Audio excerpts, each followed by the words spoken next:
जैसा कि मैम ने कहा कि परेशानियां बहुत होती हैं और मुश्किलें भी बहुत आती हैं, बट उनका परेशानियों का सामना कैसे करना है वो शायद जो फिजिकल क्लियर कर रहे हैं उनको पता होगा, जिन्होंने कर लिया है उनको अच्छे से पता होगा।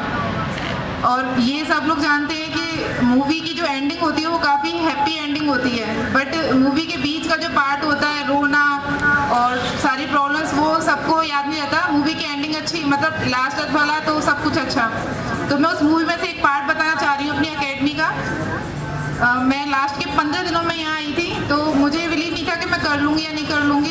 यहाँ फर्स्ट आकर के एकेडमी में रही, देखा मैंने कि सर बोलते यहाँ रहना पड़ेगा, और मैं स्टार्टिंग से ही बाहर रह रही हूँ, तो मैं कभी किसी भी दूसरी गर्ल्स के साथ रह नहीं पाई हूँ। तो मैं यहाँ नहीं रही, यहाँ रहने के बाद मैं अपनी बुआ जी के यहाँ रही हूँ। फिर मैं सुबह अर्ली मॉर्निंग आती थी और उस 5 बजे एकेडमी स्टार्ट हो जाती थी रनिंग हमारी।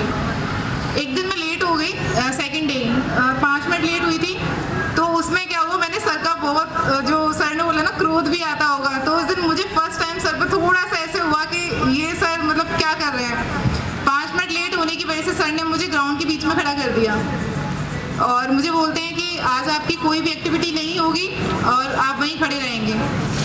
तो 5-10 मिनट तक तो मैं रनिंग देखती रही, ठीक है, मुझे लगा शायद सर बोल देंगे अभी कुछ टाइम बाद में कि आप कर लो, बट उन्होंने क्या किया कि सारी एक्सरसाइज स्टार्ट हो गई, मुझे कुछ नहीं बोला। 20 मिनट होने के बाद मेरी आंखों से आंसू निकलने लग गए लिटरली। मैं ये सोच रही कि मेरे पास 15 दिन है, सर को थोड़ा भी तरस नहीं आ रहा कि इस लड़की के पास टाइम नहीं है और ये मुझे इस तरीके से खड़ा कर दिया है। तो मन में ऐसे भी गलत आया कि क्या मैंने गलत ज्वाइन तो नहीं कर लिया। मैंने सोच लिया था कि मैं चली जाऊँगी, मैं वापस नहीं आऊँगी अभी। फिर लास्ट में रोते रोते सर को ही पता चल गया कि लड़की रो रही है, तो मैं सर को ये बोला, सर आपको पता है मेरे सामने प्रॉब्लम्स कितनी है, मैं घर से बड़ी मुश्किल से आई हूँ, 15 दिन का मेरे पास टाइम है और आप मुझे ऐसे खड़ा कर दिया। तो सर ने बोला, आज जो मैं तुम्हें खड़ा किया है ना, और तुम ये 15 दिन के अंदर जो रिजल्ट पहले नहीं दे पाती अब वो तुम दोगी। तो मैंने भी उस दिन सोच लिया था कि मैं अकेडमी में निकलूँगी यहाँ से तो मैं फिजिकल क्लियर करके ही निकलूँगी। बाय गॉड ग्रेस मेरे मार्क्स तो अच्छे थे, बट मेरा फिजिकल जो था वो बिल्कुल भी अच्छा नहीं था। पिछले 8 सालों से मैं योगा टीचर हूँ, योगा भी करा रही हूँ और करती भी हूँ। फ्लेक्सिबिलिटी थी मेरे अंदर, रनिंग अच्छी कर रही थी, बट मुझे लॉन्ग जंप हाई जंप में काफ़ी प्रॉब्लम होती थी। 3-4 दिन हुए तो मुझे ऐसा लग रहा कि शायद से नहीं हो पाएगा, नहीं हो पाएगा। मैंने 4 बजे आना स्टार्ट कर दिया, इवनिंग का टाइमिंग था 5 बजे, मैं 4 बजे आना स्टार्ट कर दिया। तो सर को कहीं से पता चल गया कि लड़की सबसे पहले आती है, तो सर ने मेरे को बोला कि तुम जल्दी क्यों आती हो। मैंने कहा सर मुझे ऐसा लग रहा है मैं कर नहीं पाऊंगी, बाकी सब करें, मेरे पास टाइम नहीं है। तो सर बोलते हैं कि अगर आपकी इंजरी हो गई ना तो ये जितना भी टाइम है ना वो भी खराब हो जाएगा।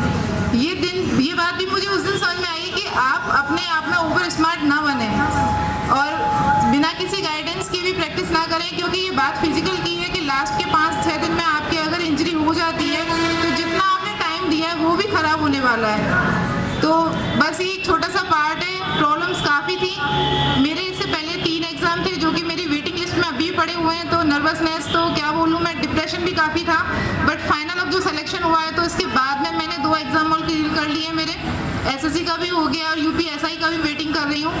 तो ये कॉन्फिडेंस देने के लिए और मेरे अंदर इतनी पॉजिटिविटी देने के लिए मैं सर को थैंक यू कि सर ने वो जो सपोर्ट किया और आज मैं यहाँ पर आपके सामने कह पा रही हूँ, सिर्फ और सिर्फ इंडियन डिफेंस अकेडमी की वजह से हूँ। और बाकी ऑल द बेस्ट जो भी बैठे हुए हैं, आप फिजिकल की तैयारी कर रहे हैं, बस इतना बोलूँगी कि सर पे थोड़ा ट्रस्ट करना। आपको लगेगा कहीं कहीं कि होगा या नहीं होगा, क्या करें क्या कर रहे हैं, जैसा कि सब वो सोचते हैं, बट थोड़ा ट्रस्ट करना। जब मैं 15 दिन में ट्रस्ट करके इसको अकेडमी से जा सकती हूँ फिजिकल क्लियर करके, तो आप तो कर ही लोगे।